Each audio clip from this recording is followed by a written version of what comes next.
हम लोग अपने कल के इंट्राडे सेशन के लिए निफ्टी 50 के इंडेक्स में ट्रेड प्लान करेंगे। सबसे पहले जब भी हम लोग अगले ट्रेडिंग सेशन के लिए ट्रेड प्लान करें तो पहला काम क्या करते हैं कि कल के सेशन में जो आज के लिए हमारे ट्रेड प्लान थे वो कितने सही साबित हुए। अगर मार्केट ने उन्हीं सारी चीज़ों को फॉलो किया है तो उसी ट्रेड प्लान को फिर हम लोग आगे लेके जाएं तो वो प्राइस एक के बाद एक सेशन से जुड़ते हुए आगे बढ़ता है और इससे आपकी एक्यूरेसी बहुत अच्छी हो जाती है। तो कल के सेशन में हमारा ट्रेड प्लान क्या था कि एक आवरली और डेली टाइम फ्रेम की रेजिस्टेंस रेंज के पास 250 के पास की हमको क्लोजिंग मिली थी। 250 से 350 का एक सप्लाई जोन है जो यहाँ पर आपको मैं दिखाऊं। ये आवरली टाइम फ्रेम रहा, ये निफ्टी 50 का प्राइस एक्शन, ये अपर विक का जो कैंडल है, ये रिजेक्शन कैंडल, ये हमारे लिए क्या है, ये सप्लाई रेंज है। तो इसकी मार्किंग कर लीजिए, ठीक है। बहुत आराम से सहूलियत से चीज़ों को समझिए। तो प्राइस की आज की ओपनिंग हमको कैसे मिलती है? कल सबसे पहला हमारा ट्रेड प्लान था कि प्राइस की ओपनिंग 4 तरीक़ों से हो रही है। रिसेंट जो मार्केट स्ट्रक्चर है उसमें पहला कैंडल हमारा बनता है इन्वर्टेड हैमर, दूसरा बनता है ग्रीन बॉडी साइज कैंडल जिसको हम मानते हैं कि ये एक पॉजिटिव ओपनिंग है, ठीक है। तीसरा कैंडल बनता है हैमर और फिर बनता है रेड बॉडी साइज कैंडल जिसको हम रिसेंट मार्केट में मानते हैं कि अभी जो रिसेंट मार्केट सेंटीमेंट है उसके हिसाब से, हमेशा के लिए नहीं। तो ये एक नेगेटिव सेंटीमेंट की ओपनिंग हम अभी रिसेंट मार्केट के हिसाब से इसको हम देखते हैं। तो इन्वर्टेड हैमर कैंडल या green body size candle open हो तो ये एक पॉजिटिव सेंटीमेंट है। प्राइस अगर गैप अप करे और इन्वर्टेड हैमर कैंडल जैसा मॉर्निंग का फर्स्ट 5 मिनट का कैंडल है कि जो अपर विक भी कंटेन कर रहा है और थोड़ा बहुत बॉडी साइज भी कंटेन कर रहा है, तो ओपनिंग पॉजिटिव है। लेकिन ओपन कहाँ किए हैं? Near by resistance range. तो कल के सेशन में जो पहला ट्रेड प्लान हमारा था कि प्राइस कितना भी स्ट्रॉन्ग क्यों ना ओपन हो जाए, जब भी हम किसी रिजेक्शन रेंज के अंदर ट्रेड कर रहे होंगे तो पहली चीज़ ये कि HBB पे काम नहीं होगा। HBB का काम है कि प्राइस अगर अपना लास्ट स्विंग हाई ब्रेक करे तो वहाँ लॉन्ग करने के लिए जब हायर हाइस का ट्रेंड होता है ना तो ऐसे फिगर्स को ट्रेड किया जाता है कि हाई ब्रेक बाई, कि प्राइस जैसे ही लास्ट स्विंग हाई निकलेगा तो लॉन्ग करेंगे। तो ऐसा प्राइस एक्शन हम लोग नहीं मानते। प्राइस क्या करेगा कि नियर बाई सपोर्ट डिमांड उठा सकता है कि प्राइस स्विंग लो के पास आएगा, वहाँ लॉन्ग कीजिए, कोई दिक्कत नहीं। लेकिन आप बोलिए कि हम हाई ब्रेक होगा तब लॉन्ग करेंगे तो आप बार बार ट्रैप किए जाएंगे क्योंकि आप नियर अबाउट रेजिस्टेंस रेंज पहुंचे हैं, वो भी एक बड़ा मोमेंटम करके, छोटा नहीं, एक बड़े मोमेंटम के बाद आप पहुंचे हैं और डायरेक्ट आप उसको रेजिस्टेंस रेंज को हिट कर रहे हैं। तो ब्रेकआउट का वैलिडेशन जब तक 350 का नहीं हो जाता तब तक लॉन्ग की पोजीशंस में हम हाई ब्रेक बाई HBB पे काम नहीं करेंगे। तो क्या काम कर सकते हैं? देखिए, प्राइस की कल की ओपनिंग क्लोजिंग पॉजिटिव मिली थी, प्राइस चल के बंद हुआ, प्राइस गैप अप के साथ ओपन हुआ और पहले इन्वर्टेड हैमर कैंडल जो अपर विक कंटेन कर रहा है 5 मिनट का। तो ऐसे प्राइस में तब कब तक गिरावट नहीं होगी? जब तक प्राइस अपना प्रीवियस डे लो और प्रीवियस डे क्लोजिंग दोनों को एक साथ ब्रेक नहीं करता। जब तक प्राइस ऐसा कोई प्राइस एक्शन नहीं दिखाएगा तब तक डाउन साइड मोमेंटम नहीं, हायर साइड मोमेंटम इस वजह से नहीं क्योंकि हम नियर बाई रेजिस्टेंस रेंज पहुंच गए हैं। तो ऐसा प्राइस साइडवेज स्ट्रक्चर बनाएगा और साइडवेज स्ट्रक्चर में हाई ब्रेक होने के बाद लॉन्ग की पोजीशंस की अपॉर्चुनिटी आपके पास है नहीं, तो क्या कर सकते हैं? Buy on dip. तो कल का हमारा जो सबसे पहला ट्रेड प्लान था वो यही था कि इंट्राडे में जो भी सपोर्ट लगे या प्रीवियस डे की क्लोजिंग के पास प्राइस आए या इंट्राडे का जो डे लो है उसके पास प्राइस है तो वहाँ से आपको बार बार पुल बैक देखने को मिलेगा। लेकिन अगर आप किसी स्विंग हाई के अबव मोमेंटम के लिए ट्रेड एग्जीक्यूशन करेंगे तो बार बार ट्रैप होंगे। चलिए इसको एक बार हम लोग समझने की कोशिश करते हैं। और इसी प्राइस में सबसे ज़्यादा मैक्सिमम रिटेलर ट्रैप होता है जब भी इस तरीके का मार्केट सेंटीमेंट होता है। इसके बाद हम लोग अपने ट्रेड प्लान करेंगे कल के सेशन के लिए। रिसेंट मार्केट स्ट्रक्चर देखिए, प्राइस का एक डे हाई लगा, डे हाई के बाद प्राइस इन्वर्टेड हैमर कैंडल बनाया 2 मिनट का और ये हाई ब्रेक किया, आप लॉन्ग करने जाइएगा, एसएल रखिएगा हिट। फिर ये हाई लगा, आप हाई ब्रेक होने पे लॉन्ग करने जाइएगा, एसएल रखिएगा, जो भी रखिएगा, अगर स्विंग लो तक तो प्राइस नहीं आया। लेकिन अगर आप यहाँ कॉल ऑप्शन बाइंग करेंगे तो टाइम डिके में इतना पैसा चले जाएगा आप सोच भी नहीं सकते। प्राइस दोबारा एक बार डाउन साइड डिप लेकर आया, ठीक है, और ये हाई देखिए बार बार ब्रेक होते रहे, ये हाई यहाँ भी ब्रेक हुआ, फिर ये हाई इसके अबव क्लोजिंग मिली, फिर इस हाई के अबव की लिक्विडिटी स्वीप हुई। ये प्राइस कराना क्या चाहता है बेसिकली वो समझिए। जो कल के कॉल ऑप्शन बायर रहे या लॉन्ग करने वाले ट्रेडर्स थे वो कल के मार्केट सेंटीमेंट से जुड़ाव रखते हैं। जो बेसिक आपका स्ट्रक्चर है कि कल प्राइस ने क्या किया, डे हाई ब्रेक किया मोमेंटम, फिर डे हाई ब्रेक किया मोमेंटम। तो इस मोमेंटम को जिन लोगों ने कल राइड किया ना, वो उसी माइंडसेट से आज मार्केट में बैठेंगे, उनका माइंडसेट चेंज नहीं होता है। वो पहले से सोच के आए हैं कि मार्केट में जैसे ही प्राइस कोई हाई ब्रेक करता है, लॉन्ग करना है, अच्छा प्रॉफिट का टाइम है। लेकिन आप एक चीज भूल गए कि हम नियर बाय रेजिस्टेंस रेंज है, तो हाई ब्रेक होने के बाद भी मोमेंटम राइड हो, इसकी पॉसिबिलिटी बहुत कम है। ठीक है, तो प्राइस अगर स्ट्रांग भी है, स्ट्रांग प्राइस क्या है, एक ट्रेंड में हम लोग हैं, स्विंग लो की सेफ्टी के साथ हाई ब्रेक करके मोमेंटम कर रहे हैं। अब हमको पता है हाई ब्रेक करने के बाद मोमेंटम की पॉसिबिलिटी बहुत कम है, लेकिन प्राइस तब भी स्ट्रांग है। तो हमको क्या अपॉर्चुनिटी देखनी है कि स्विंग लो के पास अगर बाइंग मिलेगी तो करेंगे, हाई ब्रेक होने पे नहीं। तो प्राइस सिर्फ क्या आपको होप ट्रेडिंग में लॉस करा। देखिए मार्केट में इंट्राडे पोजीशंस में जो भी ऑप्शन ट्रेडर्स लॉसेस करते हैं, उसके पीछे सबसे बड़ा कारण है आपकी होप ट्रेडिंग, कि आप कल के मार्केट स्ट्रक्चर के बेसिस पे दोबारा उसी प्राइस सेंटिमेंट को राइड करना चाहते हैं और आपने bigger time frame, hourly time frame और डेली टाइम फ्रेम को महत्व ही नहीं दिया। यही तो गलती हो जाती है। यही काम अगर आप बचा लीजिए तो कोई तकलीफ नहीं। अब प्राइस क्या कर रहा है, देखिए ये डे लो लगा, प्राइस गैप अप किया, ये डे लो है, तो प्राइस डे लो के पास आया, डिमांड उठा के गया, एक हाई लगा कर आया। अब प्राइस साइडवेज रहा, साइडवेज प्राइस के बाद दोबारा प्राइस उसी देखिए डे लो के पास आया, वहीं से डिमांड उठा के फिर हाई के पास गया। तो आपको ये अपॉर्चुनिटी ग्रैब करने की कोशिश करनी है कि डे लो के पास से रिवर्सल मॉर्निंग को मिला, अगर दोबारा कोई हैमर कैंडल बनेगा, लिक्विडिटी स्वीप होगा तो दोबारा लॉन्ग करेंगे। ये अपॉर्चुनिटी आपके लिए ट्रेडेबल है ना। तो स्विंग लो के पास आप डिमांड ले सकते हैं, लेकिन हाई ब्रेक होने के बाद जाएंगे तो ये क्या है, सिर्फ बायर्स ट्रैप है कि आपको लॉन्ग दिखाया जाएगा और प्राइस लॉन्ग नहीं जाएगा। ठीक है, चलिए अब आगे बढ़ते हैं। अब कल के सेशन के लिए हमारे क्या ट्रेड प्लान होंगे उस पर हम बात करते हैं। अगर आज के स्ट्रक्चर की आप बात करें तो डेली टाइम फ्रेम का जो हमको क्लोज मिला है वो हमारे लिए बहुत महत्वपूर्ण है। ये प्राइस जो आज का बना है ना, ये प्राइस आपके लिए बहुत महत्वपूर्ण है। सबसे पहले प्राइस के स्ट्रक्चर को समझिए टेक्निकल बेसिस पे। आज मैं आपको सबसे पहले इंडिविजुअल कैंडल के फॉर्मेशन के ब्याफ पे प्राइस को समझाता हूँ। ये जो कैंडल का फॉर्मेशन है, इसमें एक कॉमन चीज़ अगर आप देखना चाहें तो आप बोल सकते हैं ये एक ऐसा इंट्राडे स्ट्रक्चर है जो प्रीवियस डे के OHLC से कोई जुड़ाव नहीं रखता। यानी कि पिछले दिन प्राइस जहां ओपन हुआ उससे, जो प्राइस का हाई लगा उससे, जो कल के प्राइस का लो था उससे, और जो कल के प्राइस की क्लोजिंग थी उससे। तो आज का मार्केट का जो कैंडल का इंडिविजुअल डेली टाइम फ्रेम का स्ट्रक्चर है वो प्रीवियस डे के किसी भी पॉइंट को टच नहीं करता, किसी भी एस्पेक्ट को मैच नहीं करता। अगर आप देखें तो आज का लो क्या है, मैं कैंडल पे कर्सर ले जा रहा हूँ, यहाँ सब लिख के आता है OHLC सब लिखा है ना। देखिए ये कैंडल पे कर्सर है, ओपन प्राइस है 25,276, हाई है 346, लो है 275, क्लोज है 327-28। अभी चल रहा है प्राइस पोस्ट मार्केट है 320 के आसपास की क्लोजिंग मिलेगी। अभी 15-26 326 का टाइम हुआ है। 3-15 के पास जो मार्केट का प्राइस होता है वही एडजस्टमेंट प्राइस रहता है, तो 320 के आसपास की आपको क्लोजिंग मिलेगी। तो देखिए, और कल की प्राइस का हाई क्या है, अगर मैं इस कैंडल पे कर्सर ले जाऊं तो 261, 25,261, यहाँ पे देखिए 25,261 का आपका हाई है कल का। तो आज प्राइस खुला ही 276, 275 तक गिर के आया, और फिर उसके बाद जो चल के गया हाई 346, और अभी क्लोज करेगा तो 320-330 के पास क्लोज करेगा। तो कल के OHLC में से किसी भी प्राइस को टच नहीं कर रहा। ऐसा प्राइस जो होता है ना, इसको हम बोलते हैं मेक और ब्रेक लेवल। आज की कैंडल के फॉर्मेशन में आपको बॉडी पार्ट कंटेन दिखेगा ज़रूर, लेकिन इस कैंडल में बॉडी पार्ट होने के बावजूद अगर टेक्निकल्स में अगर आप थोड़ा एडवांस की बात करें तो हम लोग जब बिगर टाइम फ्रेम की ट्रेड प्लान करते हैं तो जो प्राइस अपने प्रीवियस डे के OHLC को बिल्कुल टच नहीं करता, ऐसे प्राइस को हम साइडवेज कैंडल ही मेंशन करते हैं कि ये एक डोजी फॉर्मेशन की तरह हमारा कैंडल है, ये कोई डिमांड का कैंडल या सप्लाई का कैंडल नहीं। अच्छा, डोजी फॉर्मेशन का कैंडल ही हमारे लिए जो नॉन बॉडी साइज कैंडल होता है ना, जिसको हम क्लोज आई डोजी बोलते हैं, जिसमें बॉडी पार्ट होता ही नहीं, वही सबसे बड़ा डिमांड का इंपैक्ट होता है, वही सबसे बड़ा सप्लाई का इंपैक्ट होता है प्राइस में। वो मेक और ब्रेक लेवल का प्राइस है। उसके बाद ही अगर मोमेंटम आएगा तो आएगा हायर साइड, उसके लो ब्रेक हो गए तो मोमेंटम लोअर साइड। ठीक है, तो ये body size candle daily time frame पे हमको दिख जरूर रहा है, लेकिन जब हम इसके हाई लो मार्क करेंगे ना तो इस कैंडल को हम मेंशन एक डोजी कैंडल की तरह करेंगे, ना कि स्ट्रॉन्ग कैंडल की तरह जो दिख रहा है ग्रीन बॉडी साइज कैंडल।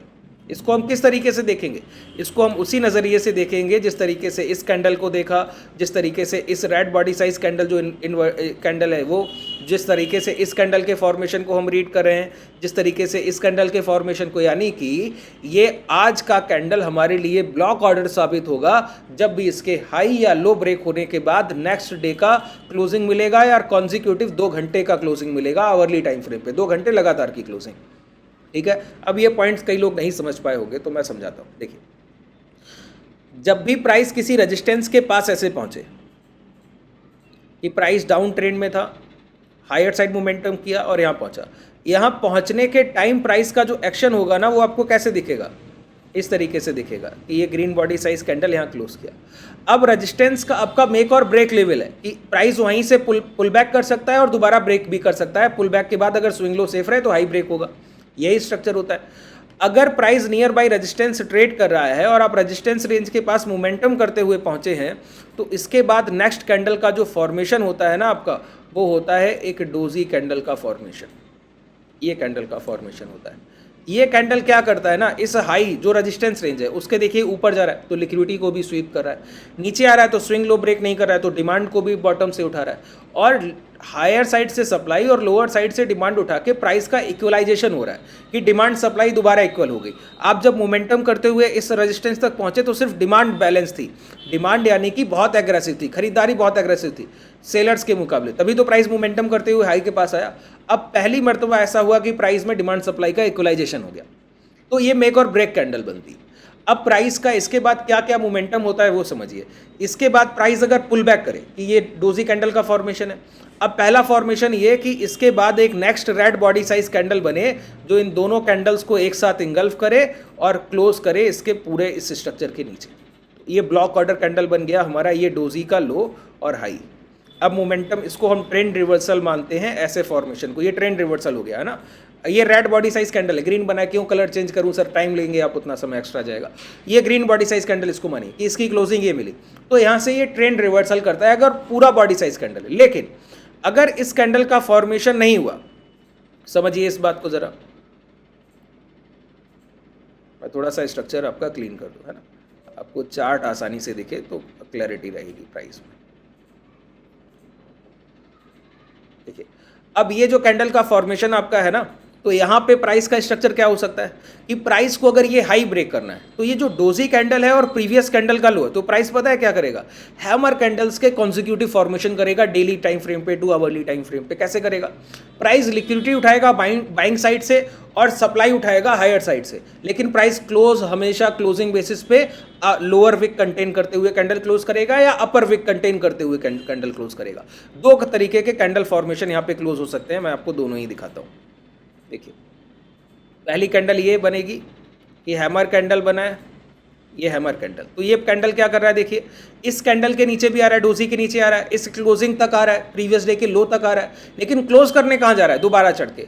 तो क्लोजिंग बेसिस पे आपको लगातार रिकवरी दिखेगी। ऐसी एक कैंडल बन सकती है, फिर दूसरी, फिर तीसरी, या फिर प्राइस रिजेक्शन लेने जाए, इन्वर्टेड हैमर कैंडल बनाए, रिजेक्शन लेने जाए, इन्वर्टेड हैमर, यानी कि हाई के अबव जाने की कोशिश करे, सस्टेन ना करे, दोबारा आके नीचे क्लोज करे, तो ऐसी कैंडल के फॉर्मेशन हो सकते हैं। 2 कंडीशन आपके पास ये हो गई।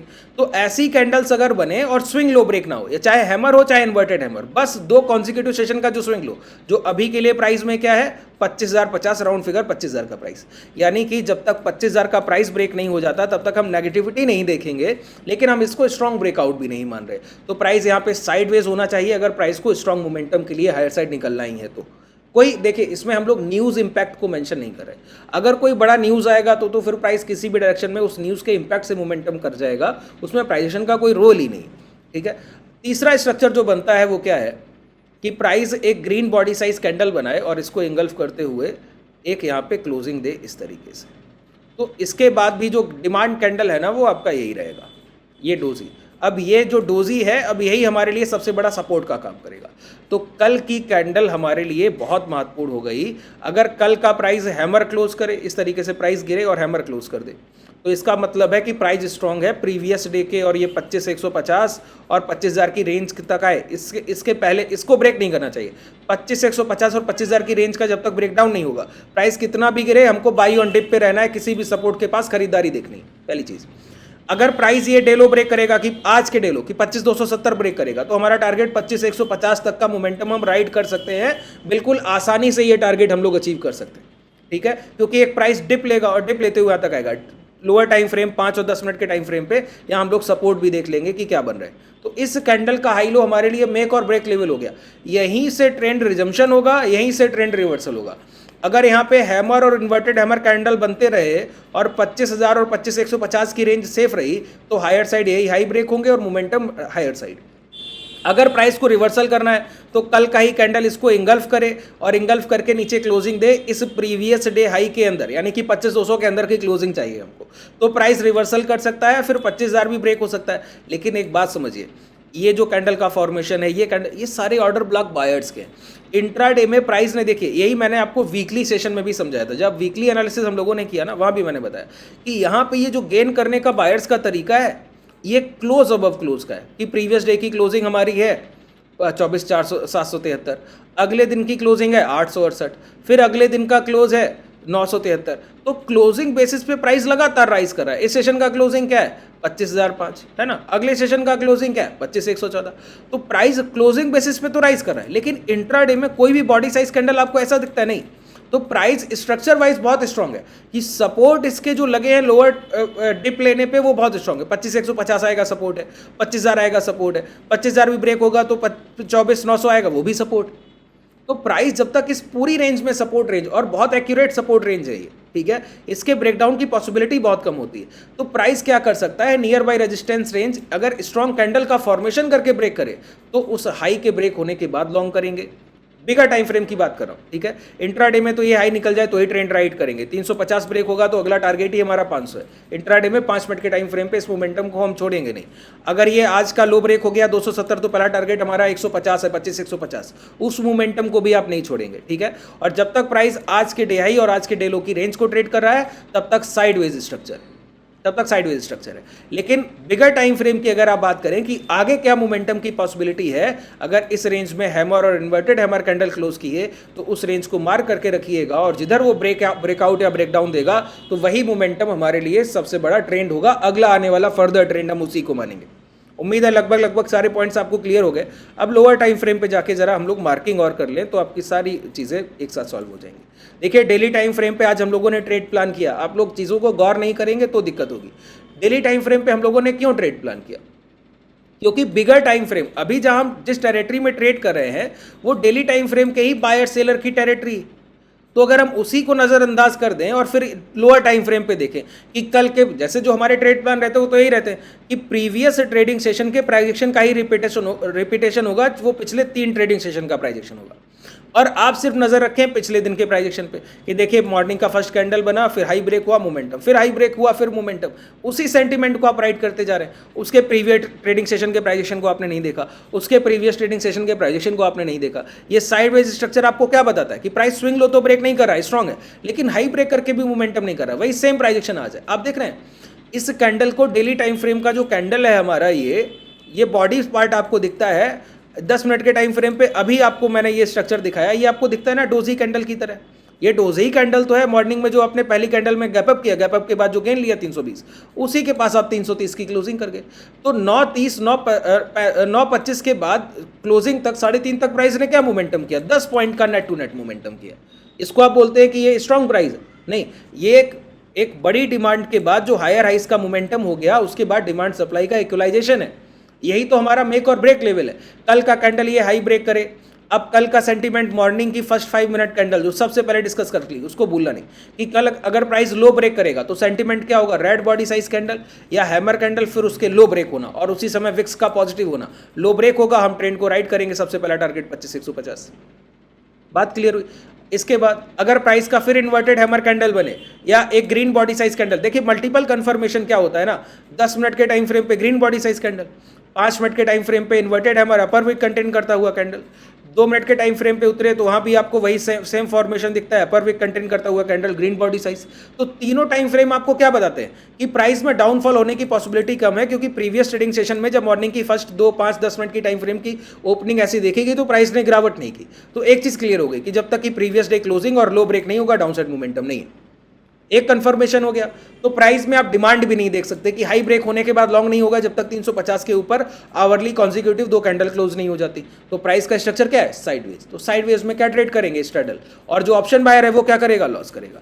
तो ये सिंपल ट्रेड प्लान है। देखिए इसमें कुछ आपको सोचने की जरूरत नहीं, ये जितने मैं आपको मार्केट स्ट्रक्चर मैंने डेली टाइम फ्रेम के आपको बताया ना, ये बनते हैं मार्केट में, हम लोग इसको ट्रेड करते हैं कॉन्जिक्यूटिव बेसिस पे, सालों से करते आ रहे हैं। इस वजह से हमको पता है कि रेजिस्टेंस के पास प्राइस कैसे रिएक्ट करता है, और सारे सेंटीमेंट अगर आपके माइंड में है तो वही अगले दिन का एग्जीक्यूशन प्लान है। जिसको मार्केट एग्जीक्यूशन के लिए देगा वो आप ट्रेड करेंगे। और आप इंट्राडे में क्या ट्रेड कर रहे हैं? होप कि चलेगा चलेगा चलेगा, कब चलेगा नहीं पता, बस होप ट्रेडिंग आप करते हो तभी लॉसेस होता है। आज के सेशन में इंट्राडे में जिसने भी लॉसेस किए उसका सबसे बड़ा कारण क्या है? होप। एग्जीक्यूशन क्या है? हाई ब्रेक हो, आवरली 350 के ऊपर कैंडल क्लोज मिल जाए, फिर वो आवरली कैंडल का जब 2 और 5 मिनट के टाइम फ्रेम पे है निकले तब लॉन्ग कीजिए। वो आप राइट एग्जीक्यूशन कर रहे हैं, जो दिख रहा है वो ट्रेड कर रहे हैं, जो आप सोच रहे हैं वो नहीं ट्रेड कर रहे हैं फिर आप। ठीक है, उम्मीद है अब लगभग सारे पॉइंट्स मैंने आपके क्लियर कर दिए। अभी भी इस सेशन में अगर आपका कोई डाउट रह गया तो कमेंट सेक्शन ओपन है, उसमें ज़रूर मेंशन कीजिए, मैं आपके सारे डाउट्स को सॉल्व करने की कोशिश करूंगा। अगर आप हमसे जुड़ना चाहें तो कॉन्टैक्ट डिटेल डिस्क्रिप्शन में है, जहां से आप जानकारी ले सकते हैं ज्वाइन करने की। जो भी आपका प्रोसेस है उसकी पूरी जानकारी लेने के बाद ही आप ज्वाइन करें। अगर डायरेक्ट ज्वाइन करना चाहते हैं तो आपका एप्लीकेशन का लिंक भी आपका डिस्क्रिप्शन में ही है। जो डेली बेसिस पे हम लोग अपने ट्रेड्स करते हैं हैजिंग के, उसके जो रिजल्ट्स है उसको हम टेलीग्राम और व्हाट्सएप कम्युनिटी पे ट्रेड करने के बाद शेयर करते हैं डेली बेसिस पे। अगर आप उसको देखना चाहें तो टेलीग्राम और व्हाट्सएप कम्युनिटी से भी जुड़ सकते हैं। धन्यवाद।